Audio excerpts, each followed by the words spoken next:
हुई तो चलो ठीक है। आज का हमारा लेक्चर जो है ना, जी वो अब तक जो हमने पढ़ा है, जी मैं पहले थोड़ा सा टाइम लगा कर उसे रिवाइज करवाऊंगा। जी रिवाइज करवाने के बाद स्क्रीन के ऊपर आपको मुख्तलिफ कोड करके दिखाऊंगा, और उसके बाद फिर हम लोग जो है ना, कुछ आज मजीद यानी हम लोगों ने अब तक जितना पढ़ा हुआ है ना, जी उसके अंदर थोड़ा सा मजीद कुछ जो कॉन्सेप्ट्स हैं वो रह गए हैं। उन कॉन्सेप्ट्स को इंशाल्लाह हम दोबारा से रिन्यू करेंगे। जी ठीक है, ताकि और साथ जो मजीद हम एडिशन कर सकते हैं उन कॉन्सेप्ट्स को इनहेंस करने के लिए वो भी हो जाए। ठीक है, तो आपको जब स्क्रीन लगाने लाते हैं, आपकी स्क्रीन पर शार्प इंक्लूड stdio.h, उसका मैंने एक इंट मेन फंक्शन बनाया। मैंने कहा था फंक्शन एक ऐसी चीज़ होती है जो किसी चीज़ को आउटपुट करवाने में मदद देती है, जो कुछ इनपुट लेती है और कुछ उसका आउटपुट करती है। जी मेन अभी फिलहाल एक ऐसा फंक्शन है जो सी प्लस प्लस जब रन होती है तो सबसे पहले मेन फंक्शन को एग्जीक्यूट करती है। मेन फंक्शन को लिखने का तरीका कार ये होता है कि वो क्या रिटर्न करती है वो पहले आता है, उसका नाम क्या है वो उसके बाद में, उसमें क्या क्या इनपुट जाएगा वो हाँ वो उसकी ब्रैकेट्स में, और क्या उस फंक्शन की डेफिनेशन है यानी उस फंक्शन में चलना कैसे है वो इस ब्लू हिस्से के अंदर लिखा जाता है। जी ठीक है, जी कमेंटिंग करने का तरीका कार ये होता है कि आप डबल स्लैश से यूज करते हो सिंगल लाइन कमेंट, और आप बैक स्लैश कॉलन और कॉलन बैक स्लैश इसके जरिए आप पैराग्राफ कमेंटिंग करते हो। ठीक है, जी जी ये छोटे मोटे कॉन्सेप्ट्स हैं। इसके बाद हम लोगों ने वेरिएबल्स का कॉन्सेप्ट पढ़ा था। इंट वेरिएबल याद रखिएगा, मैं रिवाइज करवा रहा हूँ, लेकिन जो साथ साथ अहम चीज होगी जो आपने नहीं पढ़ी, साथ साथ मैं उसको भी आपको पढ़ाऊंगा। जी ठीक है, मैं इंट वेरिएबल लिखता हूँ और वेरिएबल इज इक्वल टू 10 कर देता हूँ, और मैं प्रिंट एफ करवाता हूँ मोजुलो डी और वेरिएबल। तो आप देखेंगे इसको कंपाइल करके एग्जीक्यूट करेंगे। कंपाइल करके जब आप इसको एग्जीक्यूट करेंगे तो आप इसका आउटपुट देखेंगे कि वेरिएबल की जो अंदर की वैल्यू है वो प्रिंट होकर स्क्रीन पर आ रही है। जी 3 हो जाए, अब मैं पढ़ा रहा हूँ बच्चे को। अच्छा, मैं क्या मुझे लगे हुए हैं। नहीं नहीं, मैं बच्चे को पढ़ाता हूँ। अच्छा, क्लियर हो गया। अब हम लोग जो है वो एक और चीज देखेंगे। देखो, एक छोटी सी बात है, ये वेरिएबल इज इक्वल टू 10 है ना, जी मैं वेरिएबल की कोई भी वैल्यू नहीं देता, प्रिंट एफ करवाता हूँ मोजुलो डी, और मैं वेरिएबल प्रिंट करवा देता हूँ। आपके मुताबिक अब क्या प्रिंट होगा? कुछ भी नहीं होगा, ब्लैंक ब्लैंक हो जाएगा। चलो चेक करते हैं। ये वेरिएबल होगा। नहीं, लेकिन जरा गौर करें तो जीरो प्रिंट हुआ है। अच्छा इसका मतलब ये हुआ कि कोई तो ताकत ऐसी थी जो वेरिएबल को जब बनाया गया तो उस ताकत ने उसके अंदर ऑटोमेटिकली कोई डाटा रखवा दिया। जी ये ताकत कौन सी है? फिलहाल हमें इस चीज के बारे में नहीं पढ़ना। क्यों? जब हम लोग ऑब्जेक्ट ओरिएंटेड प्रोग्रामिंग पढ़ेंगे ना, तो तब इस ताकत के बारे में देखेंगे कि जब कोई वेरिएबल बनता है तो वो कौन सी चीज है जो ऑटोमेटिकली उसके अंदर डाटा पुट करवा दे। जी आज हम लोग ताकत को एग्जीक्यूट होने से रोकेंगे। अच्छा क्लियर हो गया? जी वेरिएबल इज इक्वल टू 10। तो आप जरा गौर कीजिएगा, पहले वेरिएबल में यहाँ पर जो वेरिएबल बना था तो उसके अंदर जीरो आ गया था, है ना? जी अब वेरिएबल में 10 की वैल्यू डाली जाती जी है ना? जी इसका मतलब ये हुआ कि पहले वेरिएबल में जीरो था, उसके बाद वो जीरो रिप्लेस हो गया 10 हो गया, जी है ना? मैं आपको दोबारा दिखा देता हूँ। आप इसको यहाँ पर, ये यहाँ पर भी कॉपी करवा लें तो आपके कॉन्सेप्ट ज़्यादा अच्छे तरीके से हो जाएंगे। मैं इसको बैक स्लैश एन भी कर देता हूँ, इसको कंपाइल करता हूँ, कंपाइल करके मैं रन कर रहा हूँ तो देखें, गौर करें, पहले इस लाइन तक वेरिएबल में वैल्यू जीरो थी, जी ठीक फिर जब बाद में 10 एंटर किया तो वेरिएबल की वैल्यू 10 हुई है। जी अगर हम लोग इस मतलब ये है कि वेरिएबल में हमने वेरिएबल तो पहले से इनिशियलाइज किसी चीज से हो चुका हुआ था, जी जी है ना। जी हमने बाद में उसको उसके अंदर डाटा असाइन करवाया, जी। है ना। फिर डाले हमने उसके ऊपर, पर हाँ, असाइनमेंट देते हैं। पहले से जब वेरिएबल बनाया गया था तो डाटा तो उसमें ऑलरेडी किसी ने डाल दिया हुआ था, चाहे वो जीरो ही था, डाटा तो था ना। जी अब हम लोगों ने उस पुराने डाटा को निकाला और नए डाटा को डाला। मिसाल के तौर पर अगर आपको कॉन्सेप्ट का ना पता हो,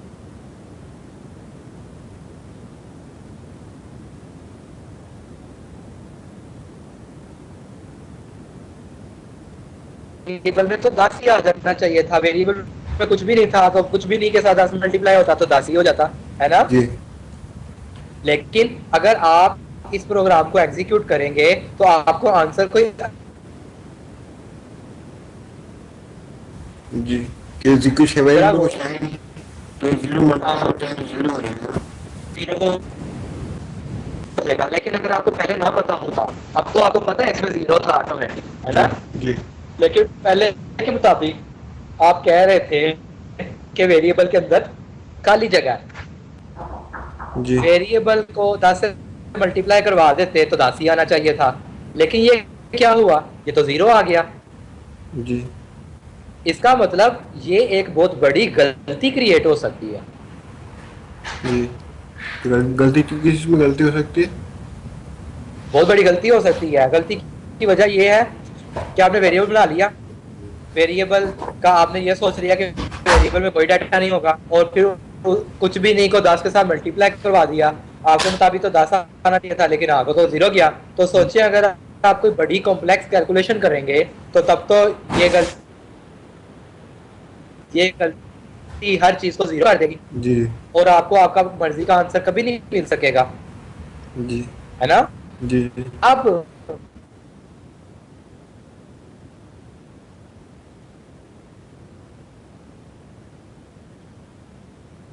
आपको एक टॉपिक ले जाना चाह रहा हूँ, और उस टॉपिक का नाम है असाइनमेंट और इनिशियलाइजेशन में फर्क। ठीक जी है। जी आप जब वेरिएबल को बना लेते हैं और फिर उस वेरिएबल के अंदर कोई डाटा पुट करते हैं तो उसे इनिशियलाइजेशन नहीं कहते, उसे असाइनमेंट कहते हैं। देखें, जहां वेरिएबल बन गया, है जी ना, बनने के बाद इस वेरिएबल में डाटा गया। जी अगर वेरिएबल को बनाने के बाद उसमें डाटा डाला जाए तो आप वेरिएबल को इनिशियलाइज नहीं करते, असाइनमेंट करते। अच्छा। क्लियर हो गया। वेरिएबल के बाद अगर आए तो उसको बोलते हैं असाइनमेंट असाइनमेंट असाइनमेट, असाइनमेंट। हाँ। लेकिन अगर वेरिएबल को बनाते साथ ही उसमें डाटा पुट कर दे जी तो उसे इनिशियलाइजेशन कहते हैं। जी क्लियर हो गया। जी जी इनिशियलाइजेशन के जरिए अब फायदा क्या होता है, इनिशियलाइजेशन और असाइनमेंट में फायदा क्या होता है।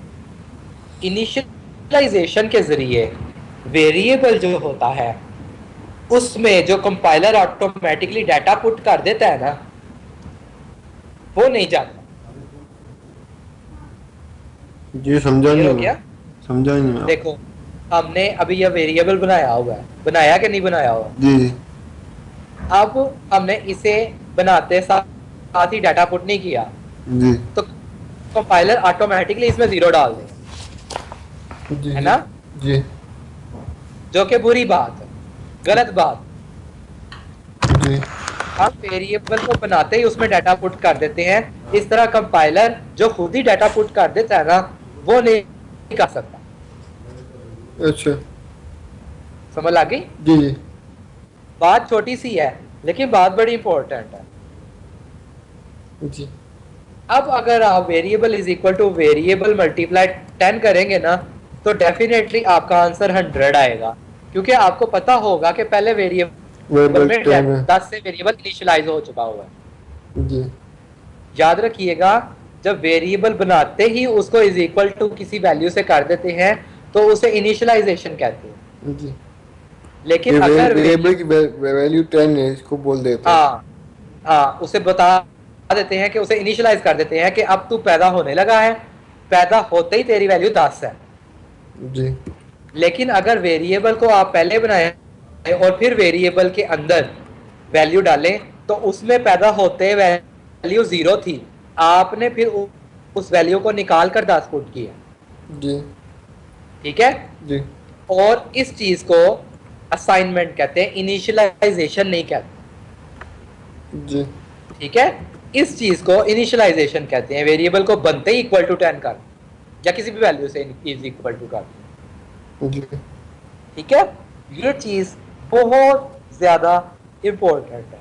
आपने जब भी वेरिएबल बनाना है तो उसे इज इक्वल टू 0 या इज इक्वल टू 1 कर देना है, ताकि आगे जब आप वेरिएबल में मल्टीप्लिकेशन या प्लस माइनस करवाएं तो आपको आंसर कभी भी गलत ना मिले।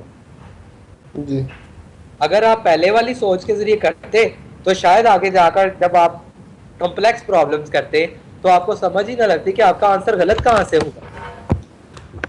जी ठीक है। जी अब मैं आपको एक चीज दिखाता हूं, वो चीज है int x is equal to 10 लिखा है। जी ठीक है। और int, अब मुझे ये बताया है कि ये मैंने इनिशियलाइज करवाया कि असाइनमेंट करवाई है। इनिशियलाइज करें। इनिशियलाइज करवाया है। अब int y बनाता हूँ, y is equal to x कर देता हूँ। मुझे ये बताएं कि y में मैंने इनिशियलाइजेशन करवाई है कि असाइनमेंट करवाई है। असाइनमेंट कराई। असाइनमेंट करवाई है। किस वैल्यू से असाइनमेंट करवाई है? एक्स को वाई की वैल्यू दी है, वाई को एक्स की वैल्यू दी है। हाँ, यानी कि y में 10 है। जी ठीक है। आपने x प्लस प्लस पढ़ा था? जी आई हाँ पढ़ा था। हाँ, आपने x माइनस माइनस भी पढ़ा था। जी अब मुझे एक बात बताइएगा, मैं int x is equal to 10 करता हूँ, मैं प्रिंट f करता हूँ modulo d x plus plus, तो 10 11 12 13। नहीं मुझे ये बताएं प्रिंट क्या होगा, 10 होगा, 11 होगा, इन दोनों में से कौन सी वैल्यू प्रिंट होगी? 11 होगा क्योंकि एक्स प्लस 11। प्लस अच्छा 11। चलो चेक करते हैं। अच्छा चेक करते हैं, कैलकुलेट किया, कंपाइल किया, कंपाइल करके रन कर रहा हूँ तो वो तो 11 नहीं 10 प्रिंट हुआ है। एक्स प्लस प्लस तो मतलब 1 प्लस होना है, हाँ 10 में 1 प्लस हाँ, होना 1 चाहिए। प्लस होना चाहिए था और प्रिंट होना चाहिए था, लेकिन हुआ नहीं, है ना? जी वो हमने इस उसमें लिखते ना, फॉर में डालते ना उसका, तो एक्स प्लस प्लस। नहीं नहीं नहीं, मैं आपको बताता हूँ। अब मैं int y is equal to x plus plus करता हूँ, मुझे बताएं y के अंदर 10 गया क्या 11 गया? ये मुझे 11 लग रहा है, लेकिन 10 चलो 10। चलो चेक करते हैं, चेक करते हैं। y को प्रिंट करते हैं, y को प्रिंट करते हैं मोजुलो d से, बैक जी स्लैश n दे देता हूँ। आज मैं छोटी छोटी बातें करवाऊंगा आपको, आज मैंने ज्यादा काम नहीं करवाना।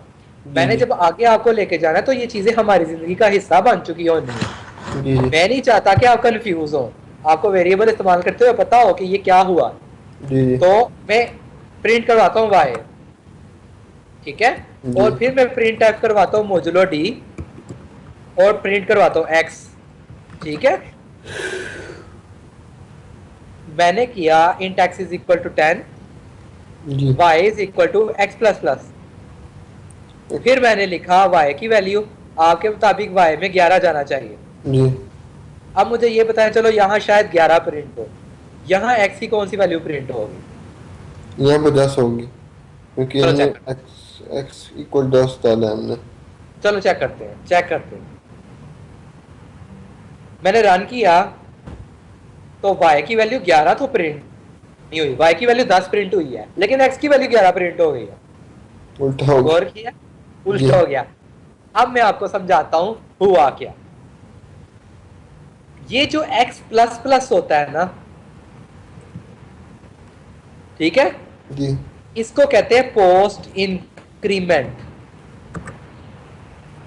जी पोस्ट इंक्रीमेंट का क्या मतलब होता है? पोस्ट इंक्रीमेंट का मतलब ये होता है कि वेरिएबल से काम करवाओ और जब काम हो जाए तो वेरिएबल में एक प्लस कर, और समझ जी आ गई? जी जी, काम यानी कि करने के यहाँ, बाद एक प्लस हाँ करो। हाँ, यहाँ पर हुआ क्या, यहाँ पर ये हुआ वेरिएबल की जो भी वैल्यू है वो 10 है, जी उसको y में डाल दो, जब y में चली जाएगी तो फिर ओरिजिनल वैल्यू में एक प्लस कर देना। जी यही वजह हुई कि y में पहले 10 चला गया और उसके बाद x ने अपनी वैल्यू में एक प्लस कर दिया। जी यही वजह है कि y ने 10 प्रिंट किया और x की वैल्यू 11 प्रिंट हुई। जी क्लियर हो गया? जी जी इसी वजह से मैं अब जब प्रिंट एफ कर रहा हूं मोजुलो डी एक्स प्लस प्लस, तो क्या प्रिंट होगा, पहले 10 प्रिंट हो जाएगा, फिर उसके बाद x की वैल्यू 1 बढ़ जाएगी। और ये हम लोग चेक कर लेते हैं प्रिंट एफ मोजुलो डी और x, देखते हैं पहले क्या प्रिंट होता है और फिर क्या प्रिंट होता है। जी ठीक है, तो क्या हुआ करके रन कर रहा हूं, सॉरी मैंने बैकस्लैश एन नहीं लगाया, मैं बैकस्लैश एन यूज कर लेता हूं। बैकस्लैश एन करके मैंने कंपाइल किया, कंपाइल करके मैं रन कर रहा हूं।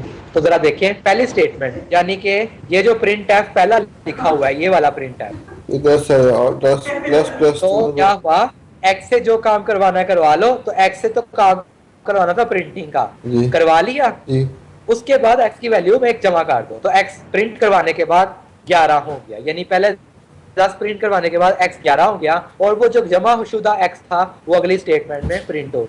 तो जो x प्लस प्लस था उसने पहले 10 किया, जो x की वैल्यू हाँ थी उसकी बस एक प्लस कर दिया नेक्स्ट वैल्यू में। हाँ, ओके फिर नेक्स्ट वैल्यू को जब प्रिंट किया तो अपनी जमा शुदा वैल्यू को उसने प्रिंट। जी क्लियर हो गया? जी जी अब आप इन पे प्रॉब्लम तो नहीं करेंगे? नहीं इंशाल्लाह मैं चलो प्रैक्टिस। थोड़ी सी सैंपल करवाता हूँ। Int y is equal to x plus plus जी और int z is equal to y minus minus. ठीक है, जी अब मैं प्रिंट एफ करवा रहा हूँ मोजुलो डी एक्स, प्रिंट एफ करवा रहा हूँ मोजुलो डी वाई और प्रिंट एफ करवा रहा हूँ मोजुलो डी जेड। ठीक है, जी मैंने अब आपसे पूछना है कि क्या क्या प्रिंट हुआ, जरा देख लें ऊपर गौर से। जी x में तो 10 है, जी y is equal to x plus plus हो गया, तो मुझे यहाँ बताएं कि y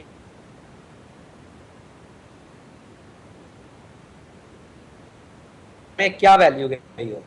y में 10 होगी और फिर y z। में y में 10 होगी, y इज इक्वल टू 10 का। जी ठीक है, अब z is equal to y minus minus, तो z में क्या वैल्यू गई होगी?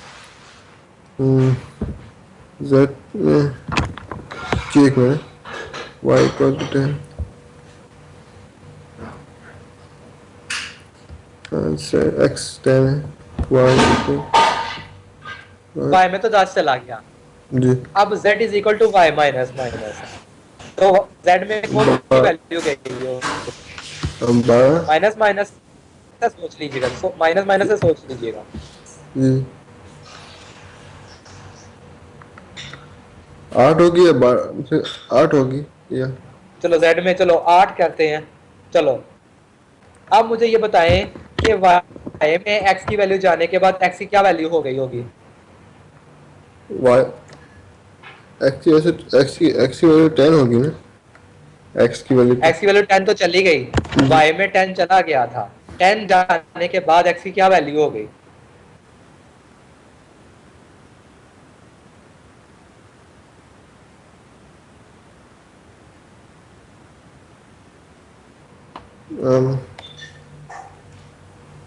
तो या गौर करो, is equal to x plus plus हुआ होगा तो y में तो डेफिनेटली क्या होगा 10। ठीक है, x प्लस प्लस हो गया होगा, x की वैल्यू तो हो गई होगी 11। जी अब z is equal to y minus, तो z में क्या होगा 10 और उसके बाद वाई की वैल्यू पहले 10 थी तो अब 9 हो गई होगी।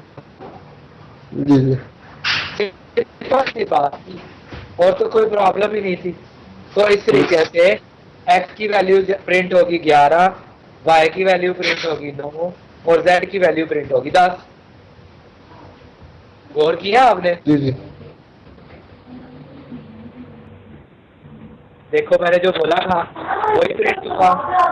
x की वैल्यू प्रिंट हुई 11, y की वैल्यू प्रिंट हुई 9 और z की वैल्यू प्रिंट हुई 10। जी जी समझ आ गया। तो अच्छा जी, x is equal to x plus 1, ये तो आपको बात समझ लग गई है ना? जी अब मैं ना ये चीज़ आपको साथ दे देता हूँ ताकि आप इसकी प्रैक्टिस कीजिएगा। हम एक नई फाइल में आ जाते हैं।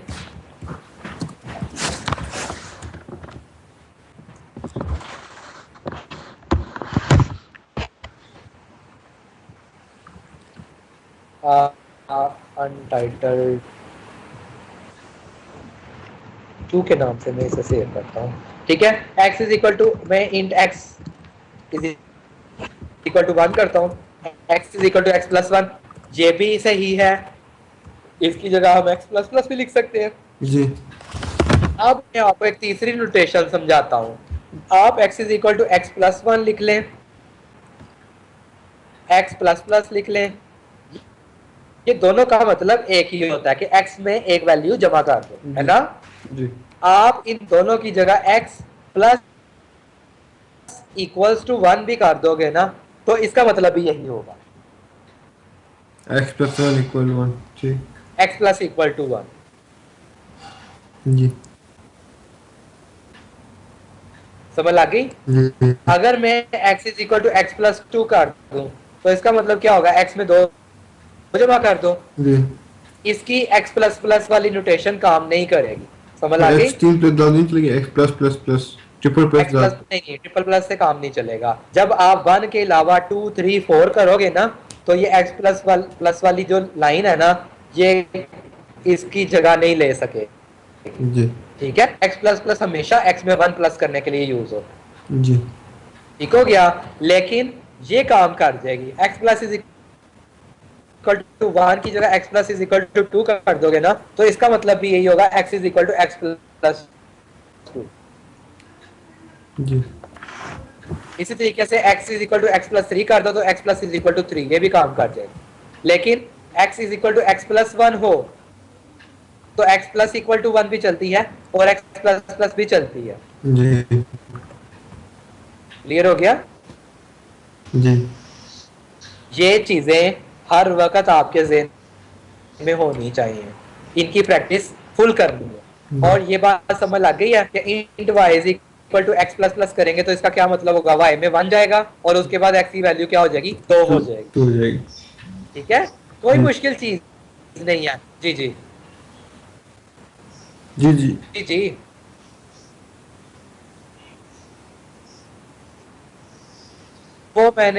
वो मैंने फाइलों में ये कमेंट कर दिया हुआ है। ठीक है, ये आप देख लीजिएगा। साथ में समझा भी देता हूँ कि पोस्ट इंक्रीमेंट यहाँ पर कहते हैं पोस्ट इंक्रीमेंट। ज्यादातर मुझे प्रैक्टिस करने समझ आता है, मुझे सिर्फ थ्योरी समझ ज्यादा नहीं आता। हाँ, मुझे प्रैक्टिस करता हूँ थ्योरी समझ के 100%। वाकई ज्यादा नहीं आएगा, जब तक आपको प्रैक्टिस नहीं करोगे तब तक आपको समझ नहीं लगेगा। ठीक है, जी अब हम लोगों ने x plus plus x minus minus तो समझ ली है जी ना?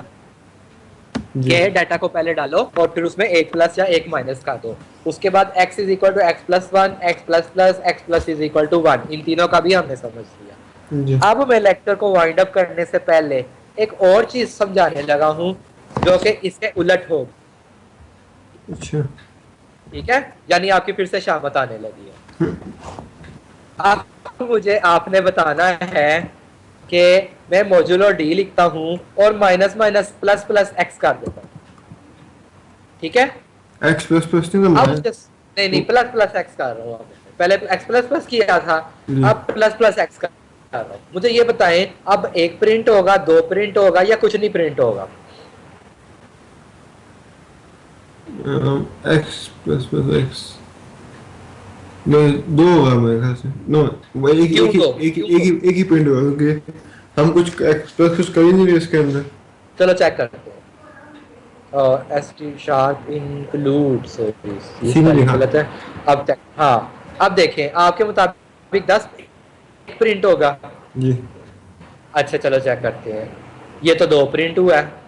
ओ, मैं बताता हूँ, वो था x प्लस प्लस, उसको हम लोग कहते हैं पोस्ट इंक्रीमेंट। जी पोस्ट इंक्रीमेंट का मतलब ये होता है कि पहले x से जो काम करवाना करवा रहा हो, उसके बाद x में एक प्रिंटिंग कर दो, जी। ठीक है।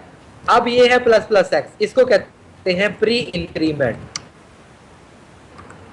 तो पहले काम इसका करो। मतलब ये होता है कि पहले जमा कर लो और फिर काम करवाओ। ओके। समझ आ गई? जी। ये उसका उलट है। ओके। क्लियर हो गया? अब जी इसी तरीके से मैं आपको इंट y लिखवाता हूँ, y इज इक्वल टू 30, और प्रिंट f करवाता हूँ मोजुलो d और माइनस माइनस y। तो इसका क्या प्रिंट होगा? 29 y इक्वल टू 29। 29 जी, y 29 प्रिंट होगा। क्यों? पहले अच्छा। y में से एक काम कर लो और उसके बाद y को प्रिंट करवाओ। ठीक ठीक है। जी रन किया तो आपकी बात बिल्कुल सही थी, 2 तो ऊपर वाला और 29 नीचे वाला प्रिंट हुआ है। ये मैं यहाँ बैकस्लैश एन कर ओके। देता हूँ तो आपको ज्यादा अच्छे तरीके से समझ लग जाएगी। बिल्कुल। अब आप मेरी बात को अच्छे तरीके से समझ रहे हैं। प्री इंक्रीमेंट और पोस्ट इंक्रीमेंट, इन दोनों में फर्क का पता लग गया आपको? जी। बाद में प्लस करो, उसमें प्री होता है, बाद में, पहले प्लस हाँ करो फिर पहले, बाद में काम करो। बिल्कुल बिल्कुल। अब थोड़ी सी एक्सरसाइज कर ले, जी दोनों की करवाऊंगा, ठीक है। जी। जी अब मिसाल के तौर पर मैं लिखता हूँ इंट, मैं एक नई फाइल बना लेता हूँ, मुझे आपने बताना है आउटपुट क्या होगा। जी। जी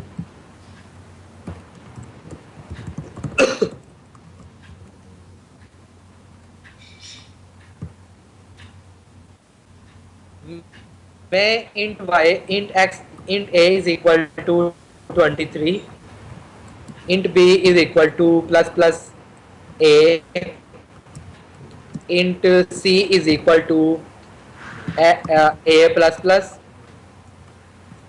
int d is equal to minus minus c, int d is equal to minus minus c, int e is equal to e plus c। Clear हो गया? जी। ये एक्सरसाइज है। इस एक्सरसाइज का, चलो मैं प्रिंट एफ करता हूँ मोजुलो d और बैकस्लैश n और उसके बाद a, फिर ये कॉपी कर लेता हूँ a b c d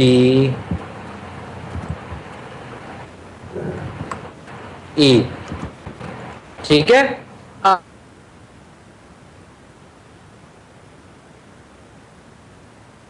मुझे ये बताओ कि a तो 23 है, जी। ठीक है। b में क्या वैल्यू गई होगी? 24 नहीं। b में 24 जी। क्या गई होगी? सोचे b में क्या गई होगी? बी प्लस प्लस ए, तो एक एक ए की वैल्यू होगी, एक प्लस हो जाएगी, प्लस प्लस एक वाली। b में क्या गया है, 23 या 24? गौर से सोच लें, प्लस प्लस ए या ए प्लस प्लस, दोनों में फर्क सोचें और फिर बताएं b में क्या वैल्यू गई होगी।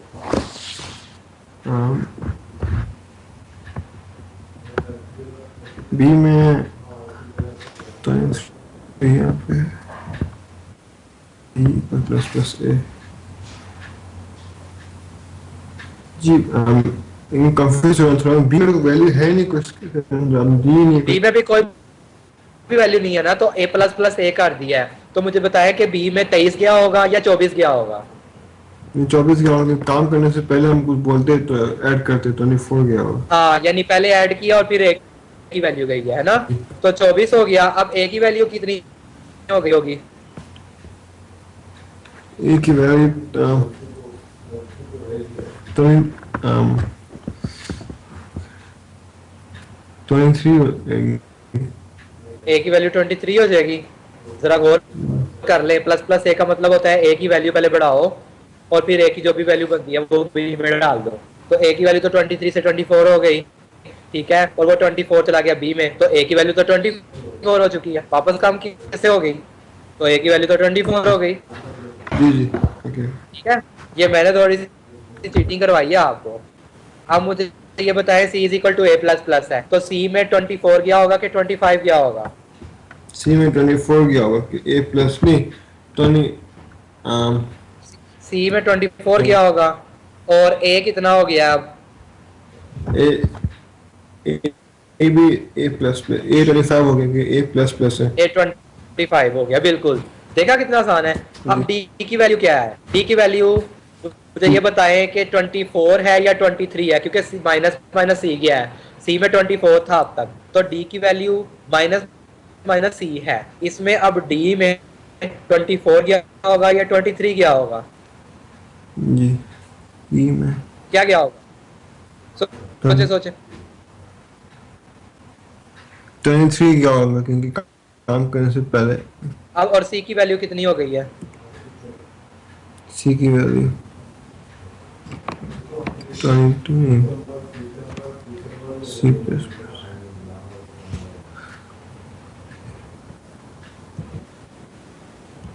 सी की 24 रहेगी क्योंकि काम करने से देखो जी, काम करने से पहले सी को काम करो, तो सी तो 24 से 23 हो गया और फिर वो डी में भी चला गया। सी तो 23 है, फिर 24 क्यों हो गया? तो ओके काम करने से पहले सी को कम करो। सी में था 24, काम करने से पहले सी की वैल्यू 24 से कम हो गई, 23 हो गई। सी तो हो गया 20, तो डी में भी 23 चला गया और सी भी 23 हो गया जी। ठीक है। अब E is equal to e plus c, तो E के अंदर तो होगा, चलो E, अब E बना लिया, ठीक है, और E is equal to e plus sorry E is equal to e plus c. मुझे ये बताएं कि E में क्या वैल्यू गई होगी? C के अंदर 23 है, E के अंदर क्या है इस टाइम? ई के अंदर भी 23 आएगा क्योंकि और कुछ वैल्यू है याद नहीं के हैं। तो E के अंदर 23 आएगा। जरा चेक करते हैं अब तक आपने जो अपने दिमाग से सॉल्व किया है वो ये है कि A के अंदर 25, A के अंदर 25, B के अंदर 24, C के अंदर 23, D के अंदर भी 23 और E के अंदर भी 23 होगा जी है ना? जरा चेक करते हैं क्या यही आंसर आया है। तो मैं रन करता हूं, तो A के अंदर 25, B के अंदर 24, C के अंदर 23, D के अंदर 23 और E के अंदर भी 23। जी क्लियर हो गया? जी थोड़ा सा कंफ्यूज है, जब आप खुद करेंगे तो आपको बहुत अच्छे तरीके से समझ लग जाएगी, क्योंकि आपने अभी भी गिव अप नहीं किया, यानी कि आप हारे नहीं है, आपको कुछ ना कुछ समझ लगी है ना?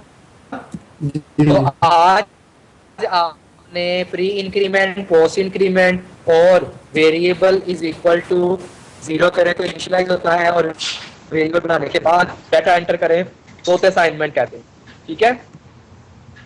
ये पढ़ा है आपने, जी ठीक है? मैं आपको ये दोनों भी साथ लिख देता हूँ। इंट जे को करें तो ये होती है असाइनमेंट, और अगर आप कोई वेरिएबल बनाते हैं उसमें डाटा एंटर कर दें तो ये इनिशियलाइजेशन होती है, ठीक है? ये मैं आपको तीनों फाइलें सेंड कर रहा हूँ, आपने इसकी खूब प्रैक्टिस करनी है क्योंकि है तो ये बहुत छोटी सारी बातें, लेकिन अगर आप इनको निगलेक्ट कर दें, इनको सोचे कि आप इतने बड़े मिस्टेक करेंगे आप, ठीक है? आप कल मिलते हैं, कल इंशाल्लाह वही पुराना टाइम 8:15 बजे 7:15 बजे का पाकिस्तानी टाइम में आपको, ठीक है? तो कल मैं क्या प्रैक्टिस करेंगे? कल मुझे प्रैक्टिस 4 मिले, प्रैक्टिस 5 मिले मुझे। मिल गया प्रैक्टिस 5? चलो ऐसा करें, प्रैक्टिस 5 जो है ना वो मुझे वो सर को सेंड कर दे, इमरान साहब को, जी मैं उनसे डिस्कस कर लूंगा, ठीक है। ठीक है। हाँ, और कल से फिर हम उसकी प्रैक्टिस शुरू करते हैं। ओके, अल्लाह हाफिज़। ओके, अल्लाह हाफ़िज़।